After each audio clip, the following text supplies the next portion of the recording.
कीजिए प्रांजल क्लासेस को और बेल बटन को दबाइए नए वीडियो सबसे पहले देखने के लिए। हेलो फ्रेंड्स, प्रांजल ऑनलाइन क्लासेज में मैं नितिन शर्मा एक बार फिर आपका हार्दिक स्वागत करता हूं। आज हम जो टॉपिक शुरू करने जा रहे हैं वह है बहुलक। बहुलक की जो क्रियाविधि है वो किस प्रकार से होती है। कोई भी एक रासायनिक अभिक्रिया को जब हम संपन्न करवाते हैं तो अभिक्रिया को संपन्न कराते समय है ना, उसकी मैकेनिज्म क्या होगी, तो उसके आधार पर जो इसमें हमने बहुलक का वर्गीकरण पढ़ा है उस वर्गीकरण के अंतर्गत हमने एक शब्द लिया था योगात्मक बहुलकीकरण। योगात्मक बहुलकीकरण है ना। तो योगात्मक बहुलकीकरण के अंदर अब इन क्रियाओं की क्रियाविधि किस प्रकार से संपन्न होती है, तो इसके अंदर है ना, योगात्मक बहुलकीकरण के अंदर दो प्रकार की क्रियाविधि लेंगे। पहला आएगा मुक्त मूलक। कौन सा? मुक्त मूलक क्रियाविधि, ठीक है। और दूसरी आएगी इसके अंदर आयनिक क्रिया विधि। दूसरी कौन सी आएगी? आयनिक क्रिया विधि।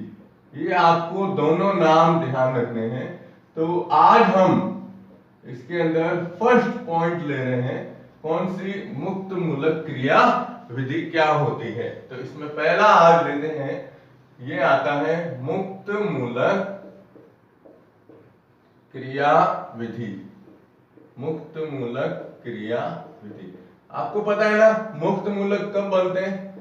हमने 11th क्लास के अंदर पढ़ा है कि जब कोई भी एक बंध टूटता है, समांश विखंडन की क्रिया होती है। तो समांश विखंडन की क्रिया में कोई भी बंध जो होता है जब टूटेगा तो इस बंध के इलेक्ट्रॉन दोनों तरफ समान रूप से क्या हो जाते हैं? वितरित हो जाते हैं, जिससे मुक्त मूलक बनते हैं। तो एक सामान्य अभिक्रिया का उदाहरण लेते हैं, फिर उस अभिक्रिया की क्रियाविधि को कैसे दर्शाएंगे। तो देखो आप, हमने एक क्रिया पढ़ी है कि ये जो एथीन होती है CH2 डबल बॉन्ड CH2, जिसका बहुलकीकरण करते हैं तो क्या प्राप्त होती है? पॉलीथीन। CH2 का होल n, ये बनती है पॉलीथीन, है ना। तो देखो आप, ये एक सामान्य अभिक्रिया है। अब इस अभिक्रिया के अंदर जो उत्प्रेरक काम में लिए जाते हैं, इन उत्प्रेरक के नाम आपको ध्यान में रखने हैं। इसमें दो उत्प्रेरक काम में लेते हैं, कोई भी एक नाम याद रखिएगा। जैसे पहला आएगा dialkyl peroxide. Dialkyl peroxide, ठीक है। और दूसरा उत्प्रेरक इसमें आप ले सकते हो, या मैं कह रहा हूं या ये आएगा बेंजोयल। बेंजोयल परऑक्साइड, ठीक है। ये दो उत्प्रेरक हैं, इन दोनों में से कोई भी एक उत्प्रेरक इसके अंदर आप लिख सकते हो मुक्त मूलक क्रियाविधि के अंदर। अब ये अभिक्रिया जब हम क्रियाविधि में लेंगे, देखो आपको कितनी सिंपल अभिक्रिया लिख रही है कि भाई ये एथीन था, एथीन का बहुलकीकरण किया, यहाँ पे मैं लिख देता हूं बहुलकीकरण किया, और बहुलकीकरण करने पर ये किसमें प्राप्त हुआ? पॉलीथीन के अंदर बन गई। लेकिन वास्तव में रिएक्शन जब अपन लेते हैं तो ये तीन पदों में संपन्न होती है इसकी क्रियाविधि, ठीक है। तो अब इसका क्रियाविधि का पहला पद आता है जिसे कहते हैं श्रृंखला प्रारंभन पद। श्रृंखला प्रारंभन पद यानी फर्स्ट स्टेप। पहले स्टेप में क्या होता है, अब मैं ना इसमें ये ले रहा हूं बेंजोयल परऑक्साइड, ध्यान दीजिएगा, बेंजोयल परऑक्साइड ले रहा हूं, ठीक है। तो इसमें ये कहते हैं कि जो बेंजोयल परऑक्साइड है, बेंजोयल परऑक्साइड, ये क्या होता है?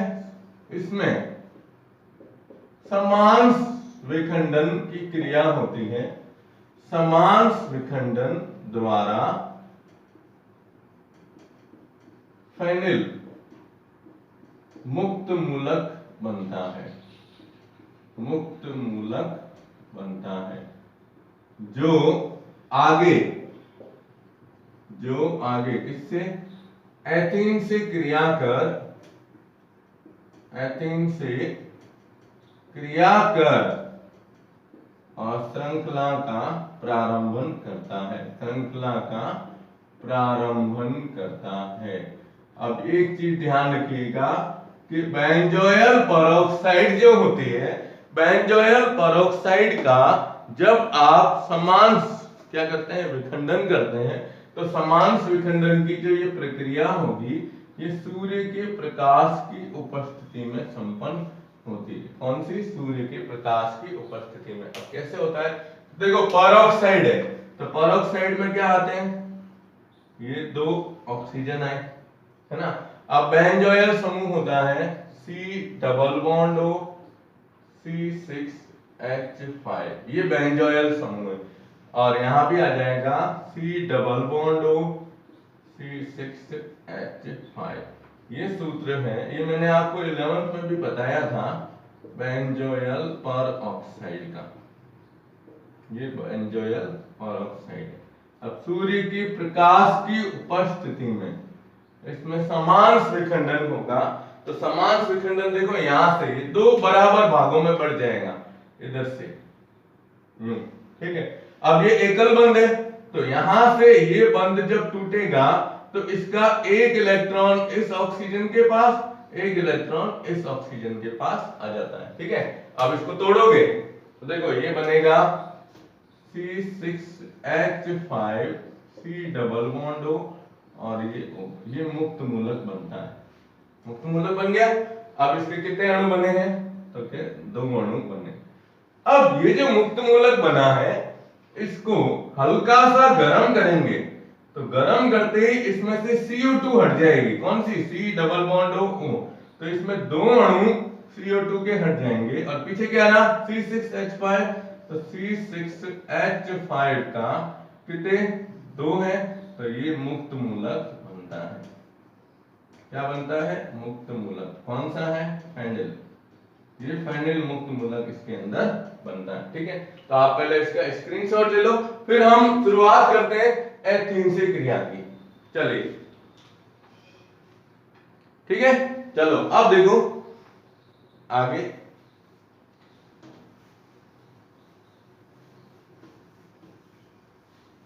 अब क्या होगा इसमें कि पहला, अभी अपन कौन सा पद ले रहे हैं? श्रृंखला प्रारंभन पद ही ले रहे हैं।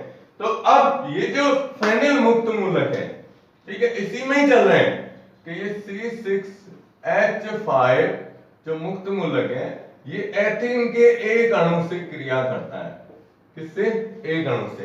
तो यहां से ये बंध टूटेगा, इस बंध के टूटने से एक तरफ जुड़ जाएगा C6H5, ठीक है, और ये बंध टूटा है तो इधर आ जाएगा CH2, ये सिंगल बॉन्ड CH2। अब ये एक और मुक्त मूलक बन गया। ये क्या बना? मुक्त मूलक, क्योंकि इसमें भी बंध टूटा, ये डबल बॉन्ड टूटा तो दोनों तरफ एक एक संयोजकता कम हो गई। एक संयोजकता की पूर्ति C6H5 ने इधर जोड़ के कर ली और दूसरी तरफ मुक्त मूलक रह जाता है, ठीक है।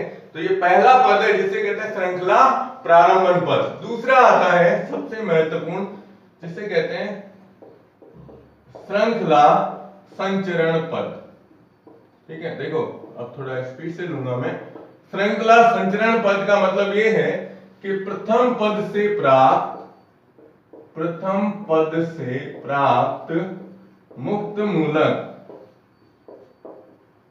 एथीन के अणुओं से क्रिया कर, एथीन के अणुओं से क्रिया कर,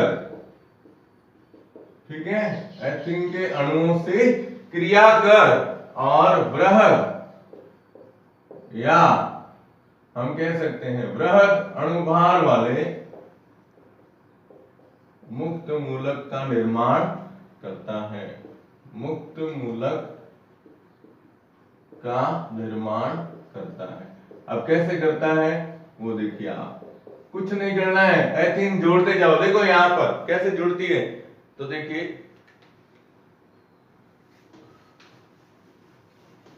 अब क्या करना है, अब ये संचरण पद इसी में आ जाएगा पूरा। देखो आप, हमारे पास वो है अणु मुक्त मूलक C6H5 CH2 CH2 मुक्त मूलक। अब ये वापस किससे क्रिया करेगा? एथीन के दूसरे अणु से क्रिया करेगी। ठीक है, अब ये बंद तोड़ो और यहाँ दोनों तरफ कार्बन की एक संयोजकता कम हो जाएगी, इस कार्बन को इससे जोड़ दो तो C6H5, इधर तो ये पूरा है ना, तो CH2 अब ये आपने इसके साथ जोड़ा है तो CH2 और CH2, ये एक और क्या बन गया, मुक्त मूलक, फिर ये मुक्त मूलक बना। अब ये क्रिया लगातार चलती रहती है ना, तो लगातार चलती है तो बार बार अणु न जोड़ के एक अपन ने दो जोड़ दिए, अब n अणु ले लेते हैं सीधे। ठीक है, देखो क्या होगा, ये C6H5 CH2 CH2 फिर CH2 ये मुक्त मूलक था, प्लस n अणु ले लेते हैं CH2 डबल बॉन्ड CH2 से। अब इसकी जब क्रिया कराई जाएगी, अब क्या करना है आपको, ये n अणु मतलब हजारों की संख्या में एथीन के अणु इसके साथ में जुड़ जाएंगे, और हमने क्या लिखा है इसके अंदर, याद है ना, वृहद अणुभार वाले मुक्त मूलक का निर्माण करते हैं। वृहद का मतलब होता है जिसमें अणुभार बहुत अधिकतम हो। ठीक है, अब आप जब इसको जोड़ोगे तो मैं अब ये जो एथीन का अणु है इसके और इसके बीच में जोड़ देंगे। कैसे जोड़ते हैं, तो देखो C6H5 CH2 CH2, ये तो पहला वाला, ये वाला अणु। अब इसको बाद में क्यों लेते हैं, क्योंकि ये भी मुक्त मूलक के रूप में है ना, ये कार्बन मुक्त है, तो यहां पर जोड़ोगे ना आप तो इसमें ये जोड़ेंगे, या डायरेक्टली बता देता हूं, ये CH2 का होल n और इधर आ जाएगा CH2 अब ये मुक्त मूलक बना है, ये यहां से ये वृहद, क्या लिख सकते हैं, वृहद श्रृंखला या वृहद अणुभार वाला मुक्त मूलक। ठीक है, ये मुक्त मूलक इसके अंदर रखा गया। अब क्या हुआ, ये है श्रृंखला संचरण पद। संचरण का मतलब क्या होता है कि अणु आगे से आगे क्या होता है, जुड़ते जाते हैं। देखो वापस सुन लो, पहले एक ये था, इसके साथ में एक अणु जोड़ा सीधे, तो दो से कितने हो गए, 4 कार्बन, 1 2 3 और 4 का बन गया। अब बार बार लगातार क्रिया करें तो बड़ी हो जाएगी, इसलिए इसमें n अणु ले लिए और n अणुओं को इन दोनों के बीच में, कहां पर जोड़ा है, इसके और इसके बीच में, यहां पर इसको जोड़ा है, देखो ये है ना। तो अब ये आगे क्या हो, ताकि कार्बन मुक्त मूलक के रूप में हमें दिखाई दे। ठीक है, अब तीसरा पद आता है श्रृंखला समापन पद। अब ये श्रृंखला बहुत लंबी हो गई, अब अभिक्रिया श्रृंखला समापन पद भी कह सकते हो या अभिक्रिया समापन पद भी कह सकते हैं, लेकिन अभिक्रिया का जो समापन है, तीसरा पॉइंट आता है, श्रृंखला या अभिक्रिया का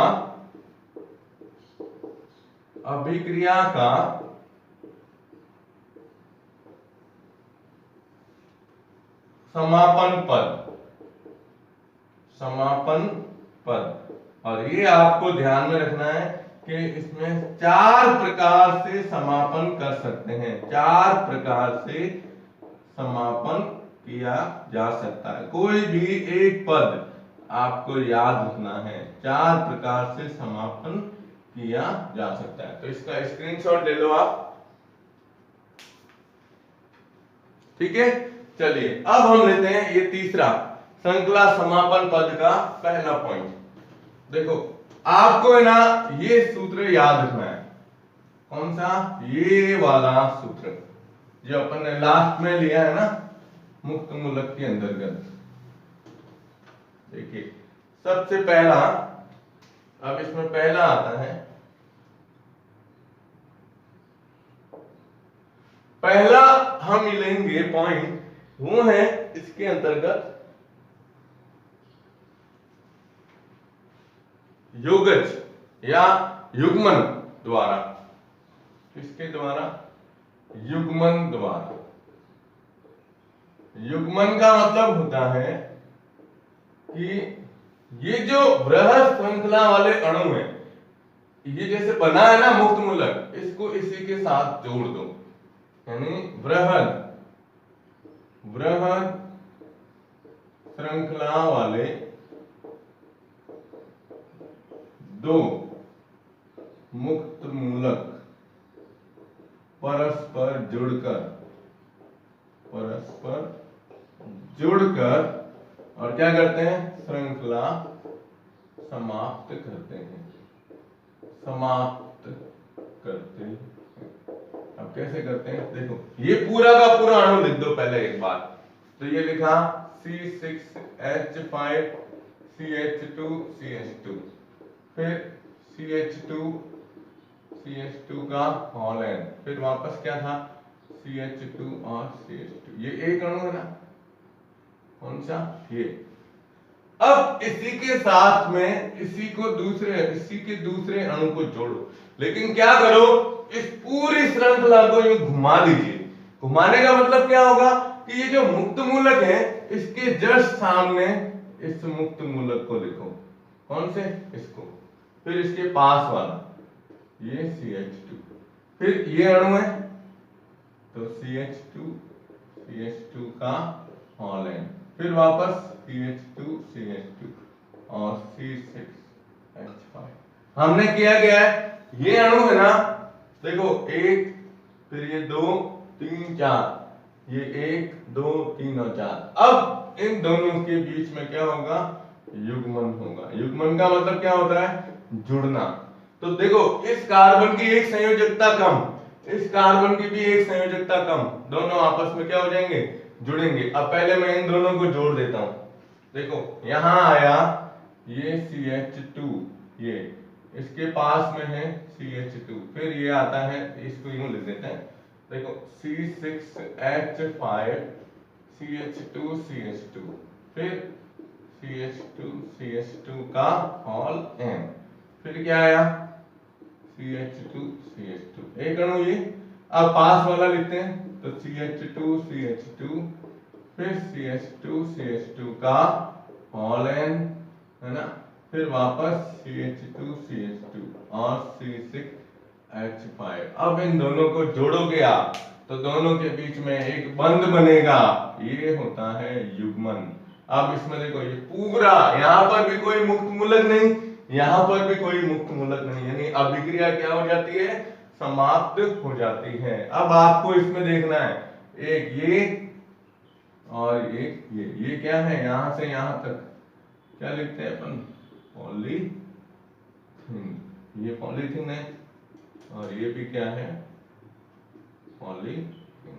ठीक है, तो ये इस प्रकार से पहला आता है इसमें युग्मन। युग्मन का मतलब होता है यही दो अणु आपस में जुड़े हैं। दूसरा आता है जिसके बारे में परीक्षा में सवाल पूछा जाता है, वो है असमानुपातन।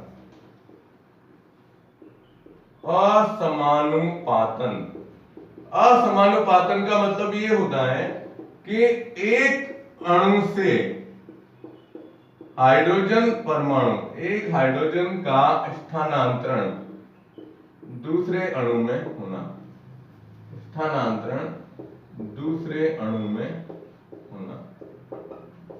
एक अणु से हाइड्रोजन परमाणु का प्रतिस्थापन दूसरे अणु के अंदर होना, जिससे अभिक्रिया क्या हो जाती है, रुक जाती है। कैसे रुकती है, तो देखो यही अणु लिखना है हमें, ये देखिएगा C6H5 CH2 फिर CH2 का होल n, फिर आया CH2 एक मुक्त मूलक है ना। अब दूसरा अणु जोड़ोगे आप इसके साथ में, प्लस CH2 फिर CH2 का होल n, फिर वापस क्या आया CH2 और इधर C6H5।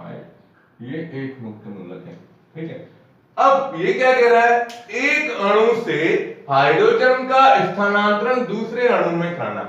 अब देखिए आप, अगर मैं यहां से हाइड्रोजन का स्थानांतरण करता हूं तो ये तो पूरा हो जाएगा CH3 में, श्रृंखला पूरी हो जाएगी, लेकिन इसमें कमी हो जाएगी। इसलिए इस मुक्त मूलक के पास वाला जो ये हाइड्रोजन परमाणु है, ये H, इसका H ये सीधा इसके साथ में जुड़ेगा। यहां से हाइड्रोजन का क्या हो रहा है, स्थानांतरण। क्या हो रहा है, स्थानांतरण हो रहा है, ठीक है, अब ये स्थानांतरण होगा तो इस कार्बन की एक संयोजकता कम, इसकी वैसे ही कम है, तो दोनों की संयोजकताओं को पूर्ण करने के लिए इन दोनों के बीच में एक द्विबंध बन जाएगा, तो मुक्त मूलक हटेगा और यहां से हाइड्रोजन जैसे इसके साथ जुड़ी तो ये CH3 में बदल जाएगा। तो जब ये स्थानांतरण हुआ तब ये स्थिति बनेगी। देखो आप फर्स्ट में अपन उत्पाद बनाते हैं C6H5, ये CH2, फिर इधर से वही CH2 का होल एन। अब देखो इधर क्या आएगा CH, यहां से H हटा तो डबल बॉन्ड और इधर आ जाएगा CH2। अब देखो अब इसमें कोई मुक्त मूलक नहीं है, ठीक है, तो ये भी क्या है इसके अंदर एक पॉलीथीन है। अब हाइड्रोजन इधर गई है तो ये किस में बदल जाएगा CH3 में, तो ये CH3 CH2, फिर वापस ये इसका ऑल एन, फिर आगे ये CH2 CH2 और ये C6H5। ये आपको थोड़ा सा ध्यान रखना, इसको मैं वापस लिख देता हूं। देखो ये बन जाएगा CH3 के अंदर, ठीक है, CH3 CH2, फिर ये CH2 का ऑल एन, फिर आगे आ जाएगा CH2 और इधर आ जाएगा C6H5। अब इसमें देखो कोई मुक्त मूलक नहीं, इसमें भी कोई मुक्त मूलक नहीं होता, तो अभिक्रिया का क्या हो जाता है, समापन हो जाता है। इसमें ये याद रखना है आपको, ये पॉलीथीन, ठीक है, और इधर भी ये आ गई अपने पॉलीथीन। तो दो हमने दो लिए, पहला लिया युग्मन के द्वारा जिसमें दोनों अणु आपस में जुड़ते हैं, दूसरा लिया असमानुपातन, एक अणु से हाइड्रोजन का स्थानांतरण दूसरे अणु में होना, ठीक है। अब दो और रहे हैं तो आप इसका स्क्रीनशॉट ले लो जल्दी, ठीक है। चलिए अब हम लेते हैं इसका थर्ड पॉइंट। ये केवल कौन सी ले रहे हैं, मुक्त मूलक क्रियाविधि ले रहे हैं, ध्यान रखिएगा। अब तीसरे के अंदर आपको ध्यान रखना है, तीसरा है श्रृंखला स्थानांतरक पद, श्रृंखला स्थानांतरण या स्थानांतरक। तीसरा पॉइंट आता है, यहां ले लेते हैं, श्रृंखला स्थानांतरक।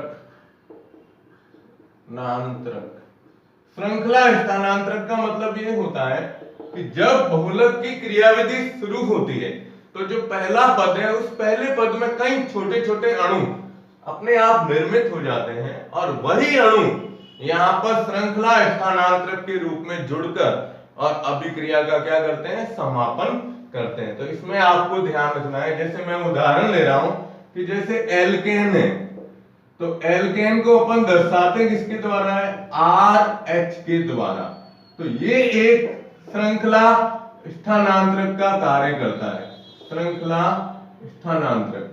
अब इसमें श्रृंखला स्थानांतरक कौन सा होगा, तो इसमें आपको बताना पड़ेगा कि ये अणु जब जुड़ेगा किसके साथ में, जो बहुलक के अंदर जो हमने बृहद मुक्त मूलक लिया है, तो इसमें भी समान विखंडन की क्रिया से हाइड्रोजन जुड़ जाएगी और ये एल्किल समूह वापस मुक्त मूलक के रूप में क्या हो जाता है, प्राप्त हो जाता है। तो अब आपको वो सूत्र याद रखना है, कैसे कि C6H5 CH2 फिर वापस CH2 का होल एन, ठीक है, और फिर क्या था CH2 ये मुक्त मूलक था जो हमने अभी पहले लिया था। अब ये मुक्त मूलक किससे क्रिया करेगा, RH से। अब ये क्या है, श्रृंखला स्थानांतरक है। अब इसमें क्या होगा, समान विखंडन की क्रिया होगी, तो एक बनेगा हाइड्रोजन और एक बनेगा R। तो अब इसके अंदर आपको ये बताना है कि हाइड्रोजन परमाणु, इसका जो है ना, ये हाइड्रोजन परमाणु इस CH2 से जुड़ेगा, ठीक है। अब ये जब इस CH2 से जुड़ेगा तो जुड़ते ही क्या बनता है, देखो पहले तो यही लेना है C6H5 CH2 फिर वापस CH2 का होल एन, फिर क्या आएगा CH2CH। अब देखो CH2 था, अब ये हाइड्रोजन आकर इसके साथ जुड़ी तो क्या बन जाएगा CH3 प्लस R, किसके रूप में, ये मुक्त मूलक के रूप में अलग हो जाता है। तो ये आपको ध्यान रखना है कि ये इसके अंदर भी ये क्या है, पॉलीथीन है, ये पॉलीथीन बनती है, ठीक है। अब ये क्या बना, एल्किल मुक्त मूलक, ये एल्किल मुक्त मूलक बनता है, ठीक है। तो ये क्या होते हैं, श्रृंखला स्थानांतरक पदार्थ जो होते हैं वह श्रृंखला स्थानांतरक पदार्थ। अभिक्रिया जब प्रारंभ होती है तो अभिक्रिया प्रारंभ होते ही उसमें कुछ मात्रा में बनते रहते हैं और वही पदार्थ आकर इस श्रृंखला का क्या करते हैं, समापन करते हैं, ठीक है। और लास्ट चौथा पॉइंट आता है जिसका नाम दिया गया है निरोधक। निरोधक का मतलब ये है कि ऐसे रासायनिक पदार्थ